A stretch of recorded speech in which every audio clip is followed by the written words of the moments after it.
Welcome to Learning English, a daily 30-minute program from the Voice of America. I'm Jonathan Evans. And I'm Ashley Thompson. This program is aimed at English learners, so we speak a little slower and we use words and phrases especially written for people learning English. Today on the program, you will hear from Mario Ritter, Katie Weaver, and Brian Lynn. Later, Kelly Jean Kelly will present America's Presidents. But first, here is Mario Ritter. The Russian Orthodox Church has announced plans to break ties with the Ecumenical Patriarchate of Constantinople. Russian Orthodox officials acted after the Patriarchate's recognition of a new Ukrainian Orthodox Church, which will be independent of the Russian Church. Orthodox Christianity has several leaders, or patriarchs, across the world, unlike the Roman Catholic Church, which is led by the Pope. However, the Patriarch of Constantinople is considered the first among equals in the leadership of Orthodox Christianity. Constantinople is the former name for Istanbul, Turkey's largest city. Traditionally, the Ukrainian Orthodox Church has been led by the Patriarch of Moscow. But several issues have increased tensions between Ukrainian and Russian religious leaders. Russia's annexation of Crimea in 2014 and its continued support for separatists fighting Ukraine's central government have led to a split between the two sides. On October 11th, Ecumenical Patriarch Bartholomew of Constantinople officially recognized the new Ukrainian Orthodox Church of Ukraine as independent. While church members in Ukraine celebrated the move, the decision angered Russian church officials. On Monday, Moscow Patriarch Kirill held a meeting called a Holy Synod with top church officials in Minsk, the capital of Belarus. Following the talks, the Russian Orthodox Church announced the split and what it would mean to worshippers. Now, clergy from the Russian Church and the Constantinople Patriarchate will be barred from serving together. Worshippers of one church also may not take part in Holy Communion in the other church. I'm Mario Ritter.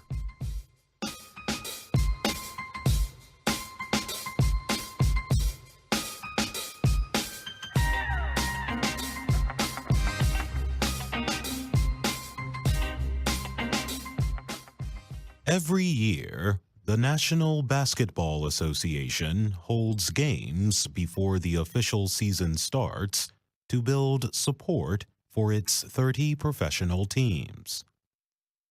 Earlier this month, there was clear excitement in the final minutes of a preseason game between the Philadelphia 76ers and Dallas Mavericks.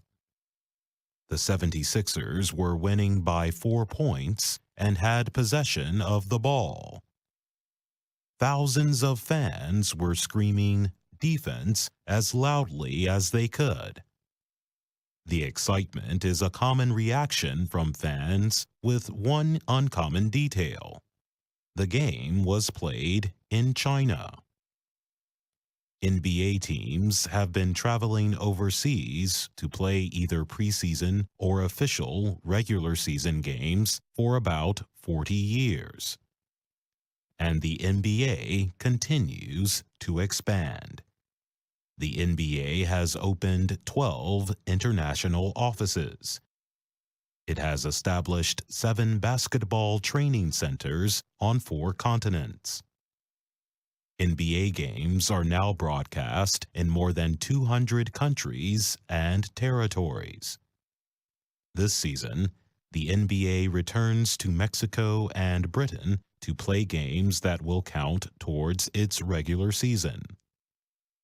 NBA Commissioner Adam Silver told the Associated Press that he believes basketball can be the most popular sport in the world.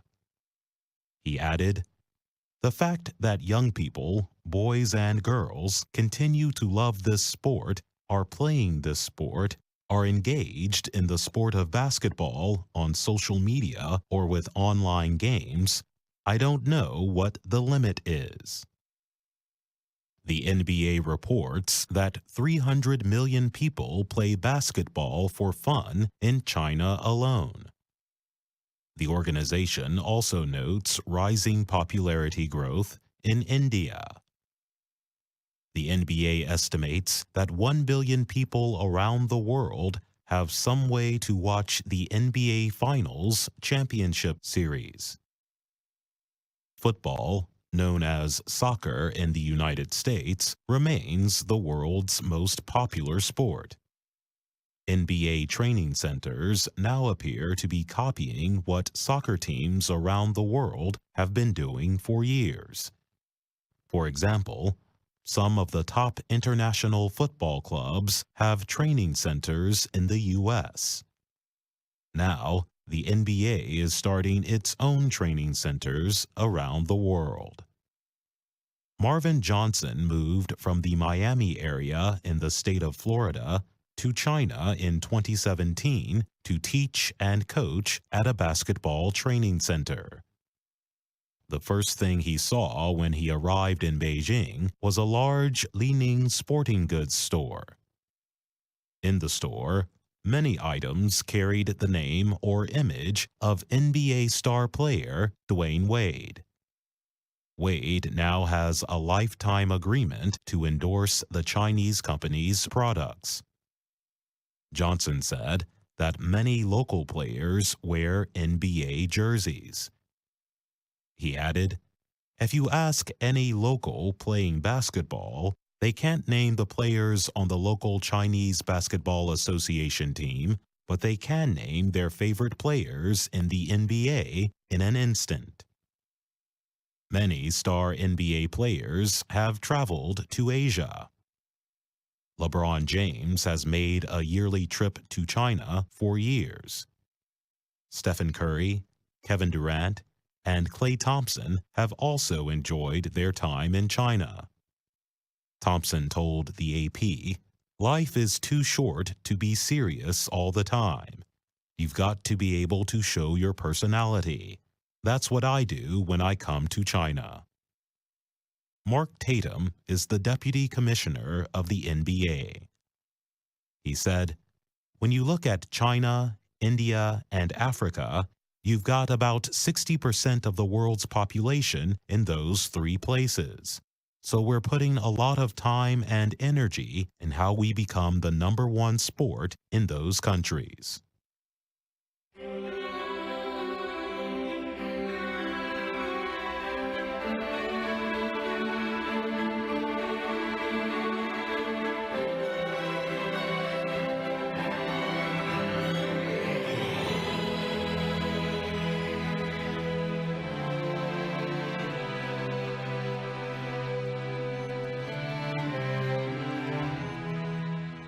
On July 20th, 1969, the world watched as black and white television images showed astronaut Neil Armstrong make history by stepping onto the moon. Now, Armstrong's bravery, spirit of exploration, and ability to deal with intense pressure is celebrated in a new movie about his life. The movie First Man is based on James Hansen's book, First Man, The Life of Neil A. Armstrong. Academy Award-winning director Damien Chazelle directed the film. The Apollo 11 moon landing is the high point of First Man. Using sound, music, and close-up images, Chazelle lets the audience see the punishing training, deadly technical failures, and personal sacrifices that led to the first step on the moon's surface. Actor Ryan Gosling plays Armstrong, who leads the moon mission while still mourning the recent death of his daughter. He struggles with the risks of space travel as a husband and father. Claire Foy plays Janet Armstrong as a firm, calm, and supportive wife who tries to accept the danger her husband faces. She demands that he be honest with their young sons before he leaves for the rocket launch. She says he must tell them that he might not return. The film had its premiere, or first official showing, at the Smithsonian Institution's National Air and Space Museum in Washington, D.C. Gosling told VOA he was deeply affected by the museum's flight and space exploration collection. I was so excited when they picked here to have the premiere. It just seemed like such a perfect place to do it. It's my first time here, and I hope I get a chance to see it. Foy was also moved seeing a real space shuttle, astronaut uniforms, and other objects that had been recreated for the film. So it's kind of a first-hand experience of what these missions were like for these men and these families. During the premiere, Chazelle told VOA he sought to tell the real story of, in his words, these ordinary human beings throughout these extraordinary circumstances. Sacrificing everything, putting their lives on the line, and giving up so much so that we can benefit from, living in a world where we know humans have that potential. Chazelle is known for placing great importance on sound and music in film. His Oscar-winning films Whiplash and La La Land are examples of that interest. The music for First Man, from Academy Award winner Justin Hurwitz, communicates the excitement of the Apollo 11 mission and the emotional days surrounding it. Chazelle said, "Sound and music were both instrumental at this movie.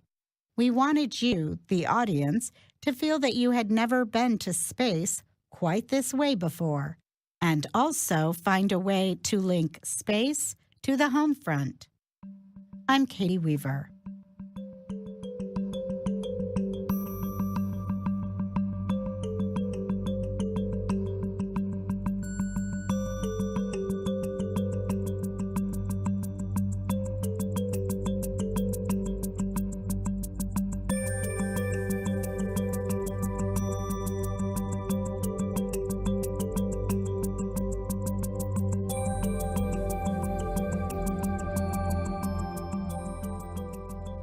A robot appeared with British lawmakers earlier this week to demonstrate how machines are being engineered to act like human beings.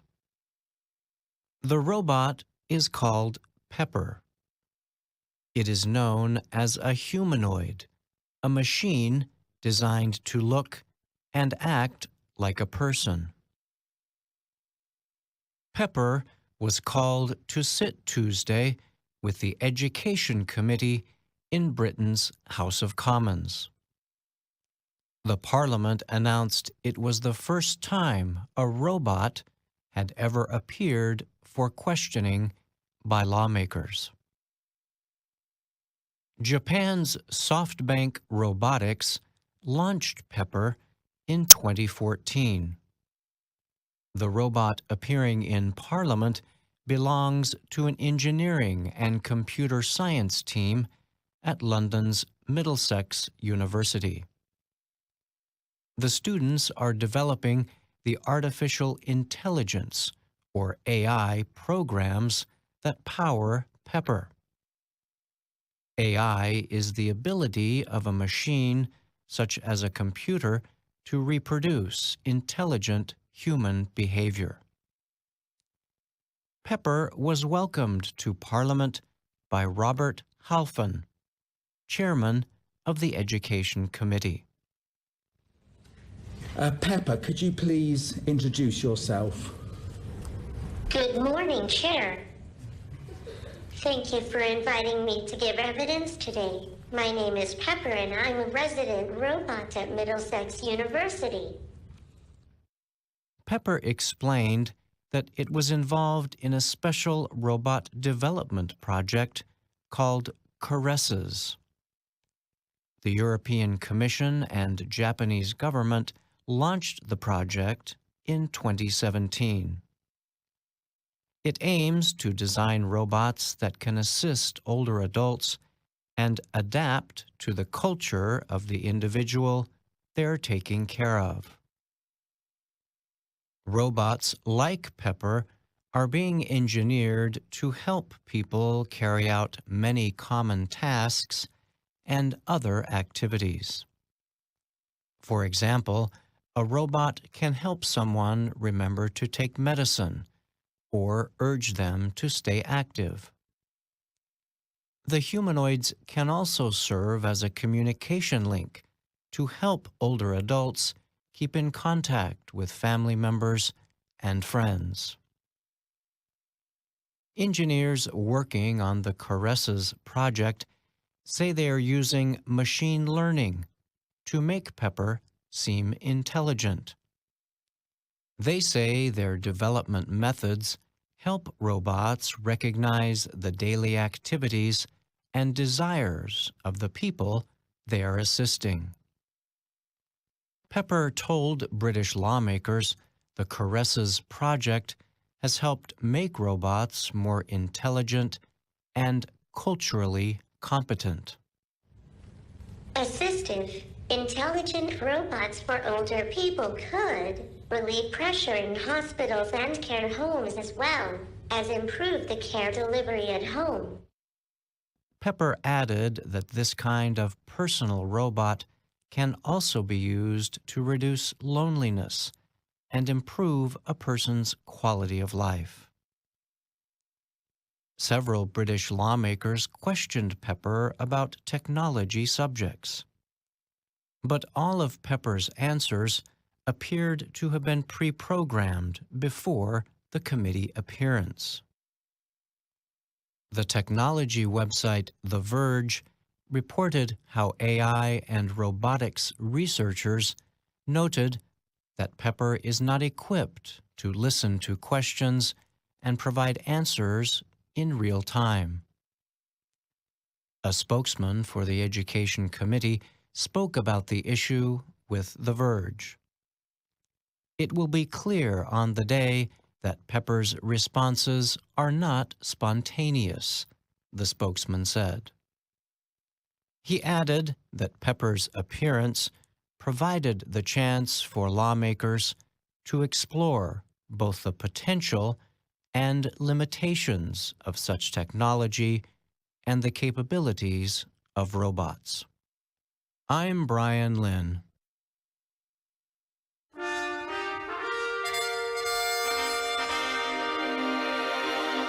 VOA Learning English presents America's Presidents.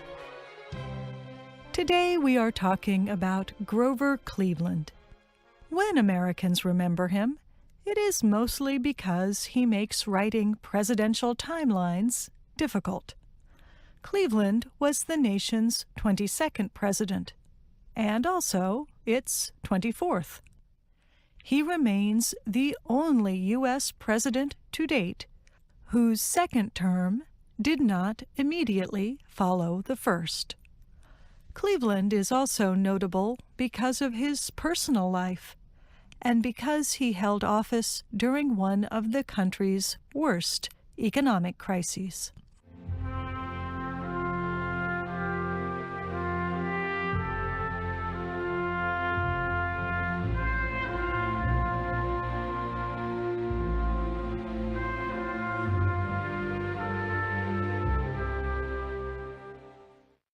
Stephen Grover Cleveland was born in the northeastern state of New Jersey and grew up mostly in New York. He was a middle child in a family of 9 children. His father was a minister, and the family did not have much money. As a result, Cleveland had little formal education. He was one of the few presidents who did not go to college. But he was able to become a lawyer. He earned enough money and developed a good professional image. In time, he became a sheriff, a mayor, and the governor of the state of New York. In his early life, Cleveland did not marry and have children. Instead, he had many friends with whom he enjoyed hunting, fishing, and eating and drinking in restaurants. But Cleveland did have a relationship with a widow named Maria Halpin. She became pregnant and said Cleveland was the baby's father. Cleveland said he was not sure if he was. However, he gave the child some financial support, the name of one of his closest friends, and his own family name. The child was called Oscar Folsom Cleveland. Shortly after the boy was born, his mother was sent to an institution for the mentally unstable. Doctors quickly confirmed that her mental health was fine, but her son was taken from her and raised by another family. The story about Halpin and the child became an issue in the election of 1884. The Democratic Party had nominated Cleveland as their candidate for president. In general, voters liked his message of limiting federal spending, reducing the power of wealthy interests, and stopping political corruption. Some called him Grover the Good. But Cleveland's opponents said his history with Maria Halpin showed that he was an immoral man. At anti-Cleveland rallies, Republicans chanted, "Ma, Ma, where's my pa?" Pa is another word for father. But Cleveland did not comment much on the matter. His defenders said Cleveland's honesty as a public official was more important than his bad judgment as a private citizen. Voters seemed to agree. Cleveland narrowly won the election. His supporters answered the Republicans' chants of "Where's my pa?" by saying, "Gone to the White House, ha, ha, ha."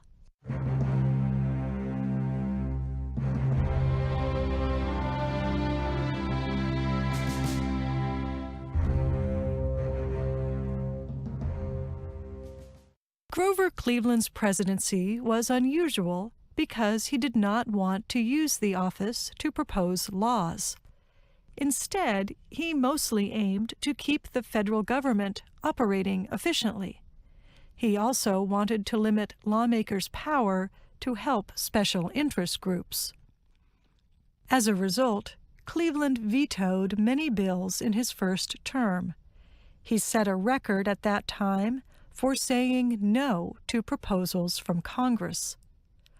One of the few ideas that he supported was reducing tariffs. Many of his fellow Democrats liked that idea too, but a number of Republicans did not. In the next election, their candidate, Benjamin Harrison, defeated Cleveland. Cleveland returned to being a lawyer in New York.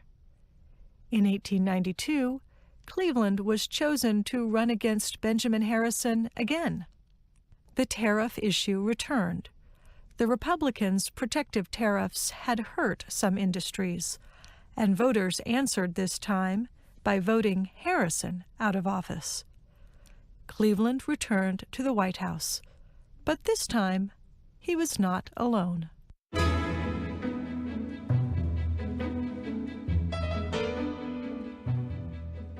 Two years into his first term as president, Cleveland married the daughter of his close friend, Oscar Folsom. The bride's name was Frances Folsom. She was 21 years old at the time. The president was 49. Cleveland was not the first president to get married while in office, but he was the first one to be married in the White House. The event captivated the public. What's more, Americans adored the new First Lady. She was known for being social, charming, and beautiful. Historians conclude that she was the most popular First Lady since Dolly Madison. She remains the youngest.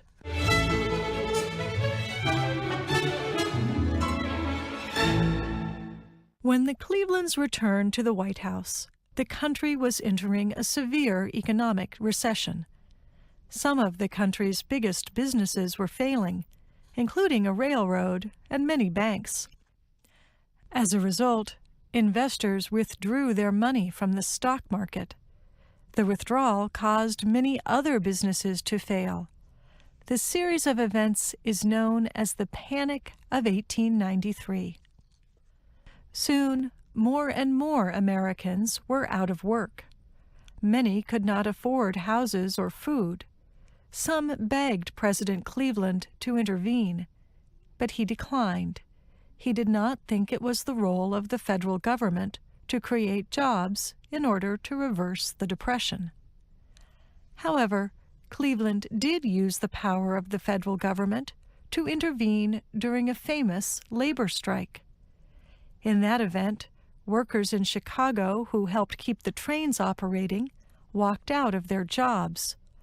They were protesting a major decrease in their pay that did not include a decrease in their living expenses. Since the owner of the company also controlled the price of housing and food, workers appealed to him to treat them more fairly. But the company owner refused even to meet with the workers. Soon, the workers' boycott grew. Workers at other rail yards stopped working. Farmers could not get their goods to market, and others could not get the supplies they needed. Even the mail stopped being delivered. So Cleveland sent federal troops to break the strike. In the short term, Cleveland's actions worked. The trains moved again, and both the courts and most of the public agreed with the president's decision. But in the long term, Cleveland's handling of the panic, depression, and workers' strike lost the support of many voters. At the next opportunity, they voted him out of the White House again.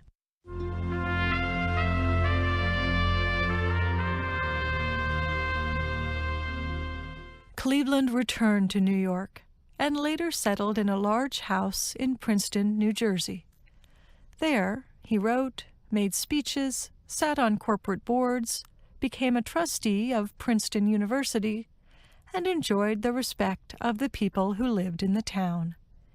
He died at age 71 of problems with his stomach, heart, and kidneys. Several people said his final words were, "I have tried so hard to do right." Then and now, many people agreed with that idea. Cleveland was generally an honest man who worked hard and tried to act independently as president. But he is not considered one of America's best leaders. He did not have a clear idea about how to guide the country. Yet the opposing party, at least, may have considered Cleveland's presidency a success. After Cleveland's final election defeat, 6 of the next 7 presidents were Republicans. And that's our program for today. Listen again tomorrow to learn English through stories from around the world. I'm Jonathan Evans. And I'm Ashley Thompson.